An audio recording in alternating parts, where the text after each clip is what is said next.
밤마다 들려오는 비명, 그리고 언제 죽을지 모른다는 공포. 처음에는 그 모든 것이 견딜 수 없을 만큼 끔찍했다. 잠을 자다가도 작은 소리 하나에 벌떡 일어났고, 바람에 천막이 흔들리는 소리에도 심장이 내려앉았다.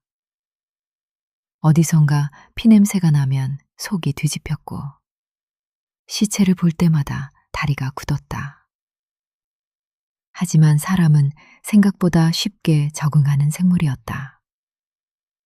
어느새 창화는 피냄새에 놀라지 않게 되었고, 시체를 봐도 토하지 않게 되었고, 칼을 쥔 손도 예전처럼 떨리지 않게 되었다. 그 사실이 싫었다. 이런 것에 익숙해지는 자신이 싫었다. 하지만 살아남으려면 어쩔 수 없었다. 벌써 1년이었다. 북방에 끌려온 지도, 전쟁을 시작한 지도 1년. 누군가에게는 짧은 시간이겠지만 이곳에서는 달랐다. 어제같이 밥을 먹던 사람이 오늘 아침에는 시체가 되어 돌아왔다. 어제 웃던 얼굴이 오늘은 이름표 하나로만 남았다. 그런 곳에서 1년을 버텼다는 것은 살아남은 것만으로도 운이 좋다는 뜻이었다. 일어났냐? 낮은 목소리가 들렸다. 창화는 고개를 돌렸다. 천막 입구에 이강호가 앉아 있었다.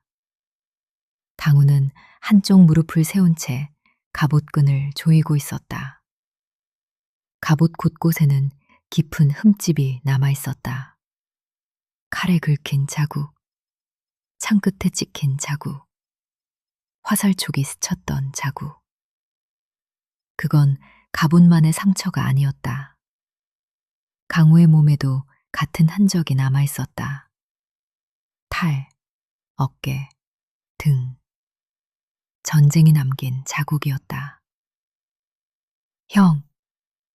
창환이 몸을 일으켰다. 오늘은 좀 쉬는 거 아니었어?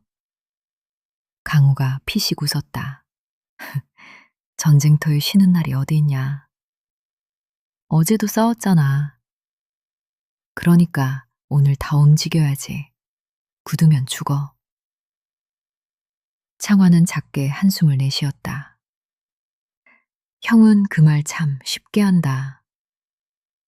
쉽게 말해야 네가 듣지. 강우는 옆에 세워둔 나무 방패를 툭 던졌다. 창환은 익숙하게 받아냈다. 방패 들어.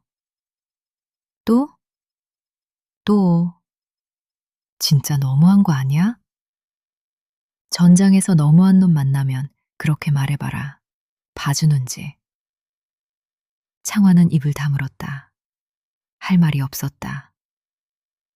그는 투덜거리면서도 순순히 자세를 잡았다. 강우는 곤봉을 집어들었다. 대열 무너지면 죽는다. 창 놓치면 죽는다. 방패 느리면 죽는다. 좋아. 그 순간 곤봉이 날아왔다. 쾅! 충격이 방패를 타고 팔까지 밀려왔다. 창화는 이를 악물었다. 시선, 쾅! 발, 쾅! 호흡, 쾅! 강우는 한 번도 봐주지 않았다. 창환이 방패 뒤에서 버티며 이를 갈았다. 처음에는 형이 너무한다고 생각했다. 피곤해서 쓰러질 것 같은 날에도 강우는 방패를 들게 했다. 잠을 설친 날에도 창을 잡게 했다. 먹은 것이 없어 힘이 빠진 날에도 자세를 굳혔다. 그때는 원망도했다. 하지만 이제는 안다. 전장에서는 누구도 봐주지 않는다. 적은 창환이 어리다고 멈추지 않는다. 지쳤다고 기다려주지 않는다. 넘어졌다고 손을 내밀어 주지도 않는다. 형은 자신을 괴롭히는 것이 아니다. 살았으면 하는 것이다. 다시 쾅! 창환이 뒤로 밀려났다. 젠장. 강과 짧게 웃었다. 실전이면 죽었다. 그 말 하루에도 10번은 듣는 것 같은데 10번 죽을 짓을 하니까 좀 적당히 해. 살고 싶으면 네가 먼저 적당히 틀리지 마라. 창환은 욕을 삼켰다. 멀리서 병사들의 웃음소리가 들렸다. 누군가는 창날을 손질하고 있었다.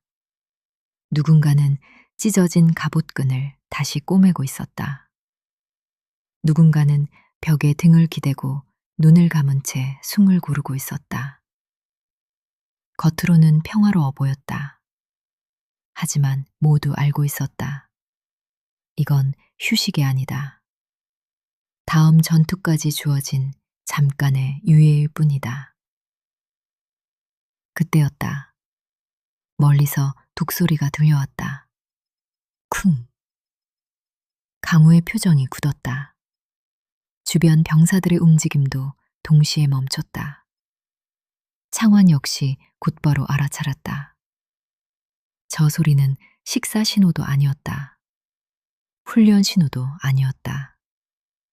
적 발견, 전투 집결. 북소리가 한 번 더 울렸다. 쿵! 강우는 곤봉을 내려놓았다. 그리고 옆에 세워둔 창을 집어들었다. 훈련 끝이다. 창환은 침을 삼켰다. 강우가 천천히 웃었다. 이제 실전이야. 병사들이 서둘러 움직이기 시작했다. 방금 전까지 웃고 있던 얼굴들이 순식간에 굳어졌다. 누군가는 갑옷을 챙겼고, 누군가는 창을 집어들었다. 누군가는 가족이 준 낡은 부적을 꺼내 입술에 가져갔다. 전쟁은 익숙해졌다. 하지만 죽음까지 익숙해진 사람은 없었다. 창환! 강우가 방패를 들어 올렸다. 대열에서 떨어지지 마. 알아. 안다는 놈들이 제일 먼저 떨어져. 형 옆에 붙어 있을게. 그래, 그거면 돼. 창환도 급히 장비를 챙겼다. 몸이 먼저 움직였다. 지난 1년 동안 수없이 반복했던 행동이었다. 창막 밖으로 나오자 아버지 준혁이 이미 대기하고 있었다. 그는 창환을 위아래로 훑어보더니 곧장 다가왔다. 늦었다. 방금 푹 울렸잖아요. 그럼 더 빨리 나왔어야지. 준혁은 더 말하지 않았다. 대신 창환의 어깨끈을 잡아당겼다. 헐렁하다. 툭. 그는 익숙한 손길로 매듭을 다시 묶어주었다. 이러면 뛰다가 풀린다. 창환은 순간 웃음이 나왔다. 아버지. 왜? 저 이제 애 아니에요. 준혁이 피식 웃었다. 전장에선 죽을 때까지 애다. 강훈가 옆에서 웃음을 터뜨렸다. 그건 맞네요. 창환이 강우를 흘겨보았다. 형까지 왜 그래? 아버지 말이 맞으니까. 잠깐의 웃음, 그리고 그것이 끝이었다. 집결 나팔이 울렸다. 부대가 움직이기 시작했다. 수백 명의 병사들이 언덕 위로 올라갔다. 차가운 바람이 얼굴을 스쳤다. 언덕 너머에는 적군이 보였다. 깃발, 창, 당패, 수천 명. 창환은 무의식적으로 침을 삼켰다. 1년 동안 싸웠다. 하지만 전쟁은 익숙해지지 않았다. 전장은 언제나 사람을 압도했다. 선유지! 지휘관의 외침이 터졌다. 창병, 전진! 병사들이 움직였다. 창환도 창을 고쳐 잡았다. 심장이 빨라졌다. 두근. 손바닥에 땀이 맺혔다. 강호가 옆에서 낮게 말했다. 호흡. 창환은 크게 숨을 들이켰다. 적 창끝만 보지 마. 알아. 사람을 봐. 창환은 고개를 끄덕였다. 이것도 형에게 배운 것이다. 창끝만 보면 늦는다. 몸을 봐야 한다. 어깨, 허리, 발. 그게 먼저 움직인다. 적군이 달려오기 시작했다. 함성이 들판을 뒤흔들었다. 죽여라! 밀어! 돌격! 창환의 손에 힘이 들어갔다. 그리고 두 진영이 충돌했다. 쾅! 방패가 부딪혔다. 창환은 반사적으로 창을 찔렀다. 툭! 손끝에 둔탁한 감각이 전해졌다. 적병사의 눈이 크게 뜨였다. 피가 튀었다. 하지만 창환은 멈추지 않았다. 창을 뽑고 다시 찔렀다. 또 한 명. 뒤에서는 함성밖에 들리지 않았다. 왼쪽에서 적이 달려들었다. 그 순간 쾅! 강우의 방패가 적을 밀어냈다. 집중해! 알았어. 창환이 이를 악물었다. 전쟁은 그렇게 흘러갔다. 피와 쇳소리, 비명과 함성, 그리고 죽음. 언덕 위에서는 까마귀 떼가 맴돌고 있었다. 마치 누가 죽을지 기다리는 것처럼. 그때였다. 갑자기 바람이 멈췄다. 창환은 창을 쥔 손에 힘을 주었다. 처음에는 착각인 줄 알았다. 전장 한복판에서 바람이 멈췄다는 것이 말이 되지 않았기 때문이다. 하지만 아니었다. 분명히 달아졌다. 방금 전까지 귀를 찢을 듯 울리던 함성도, 쇠와라는 쇠가 부딪히던 소리도, 살려달라는 비명도, 모든 것이 조금씩 멀어지고 있었다. 마치 보이지 않는 손이 전장 전체를 눌러버린 것 같았다. 창환은 숨을 삼켰다. 뭐야? 그의 목소리는 자신이 듣기에도 낯설 만큼 작았다. 준혁의 얼굴이 굳어졌다. 강우도 움직임을 멈췄다. 창환은 두 사람을 바라보다가 그제야 이상함을 알아차렸다. 아버지와 형의 얼굴에 공포가 떠올라 있었다. 창환은 그런 표정을 처음 봤다. 아버지는 늘 무거웠지만 쉽게 흔들리는 사람이 아니었다. 형 역시 겁을 내기보다는 먼저 몸을 움직이는 사람이었다. 그런 두 사람이 지금은 아무 말도 하지 못한 채 한 곳을 바라보고 있었다. 아버지? 준혁은 대답하지 않았다. 그저 먼 곳을 바라보고 있었다. 창환도 천천히 시선을 돌렸다. 연기 너머 전장의 가장 깊은 곳. 누군가가 걸어오고 있었다. 처음에는 적군 장수인 줄 알았다. 하지만 가까워질수록 이상했다. 갑옷도 없었다. 깃발도 없었다. 수십 명의 호위도 없었다. 그저 검은 장포를 걸친 사내 하나가 전장 한복판을 천천히 걸어오고 있었다. 걸음은 느렸다. 하지만 아무도 그 앞을 막지 못했다. 적군도, 아군도. 그가 지나가는 길만 이상할 정도로 비어 있었다.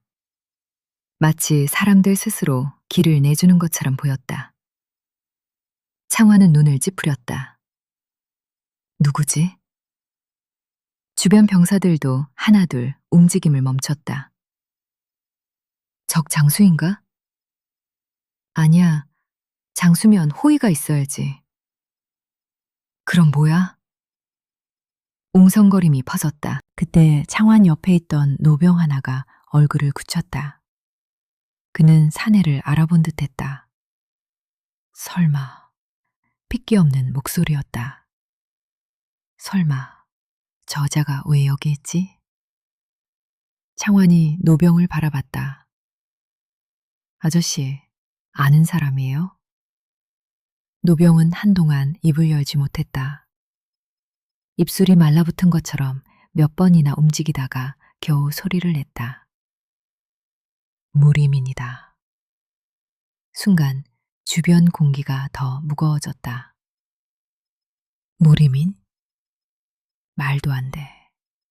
왜 무리민이 전장에 와? 경사들 사이에서 당황한 목소리가 터져 나왔다. 그건 너무도 당연한 반응이었다. 수백 년 전 하계의 왕조들과 무림 세력은 불가침 조약을 맺었다. 왕조는 무림에 함부로 간섭하지 않는다. 무림도 왕조의 전쟁에 개입하지 않는다. 강호의 원한은 강호에서 끝낸다. 나라의 전쟁은 나라가 치른다. 그것이 수백 년 동안 이어져 온 질서였다. 무리민은 강했다. 평범한 병사 수십 명을 혼자 베어넘길 수 있는 자들도 있었다.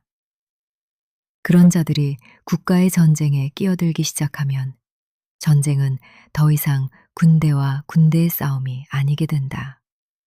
학살이 된다. 그래서 만들어진 조약이었다. 그런데 지금 그 질서가 무너지고 있었다. 무리민이 전장 한복판에 나타났다. 그것도 적군 진영 쪽에서.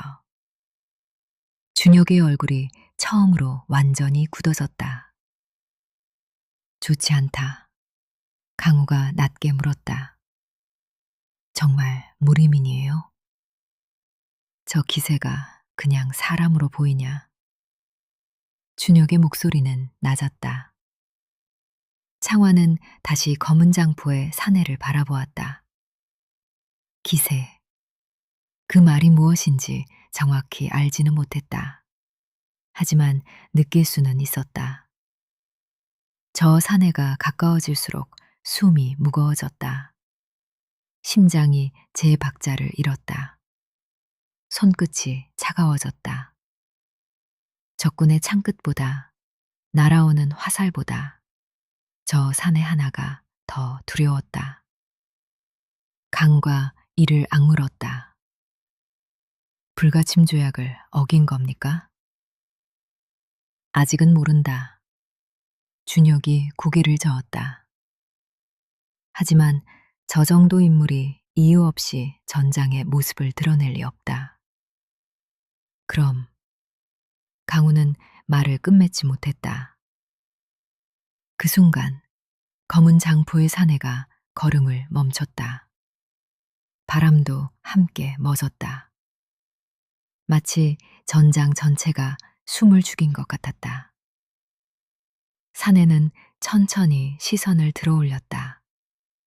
그 눈동자가 전장을 훑었다. 사람을 보는 눈이 아니었다. 살아있는 생명을 보는 눈도 아니었다. 그것은 그저 숫자를 세는 눈이었다. 얼마나 많이 죽일 수 있는지, 얼마나 빨리 쓸어버릴 수 있는지, 그것만을 가늠하는 눈. 창환의 등골로 식은땀이 흘렀다. 그는 본능적으로 알 수 있었다. 저자가 적군인지 아군인지 그건 중요하지 않았다. 중요한 것은 저 존재 하나가 이 전장의 균형을 무너뜨릴 수 있다는 사실이었다. 안녕하세요. 레드 스튜디오입니다. 이야기가 마음에 드셨다면 구독과 좋아요로 함께 해주세요.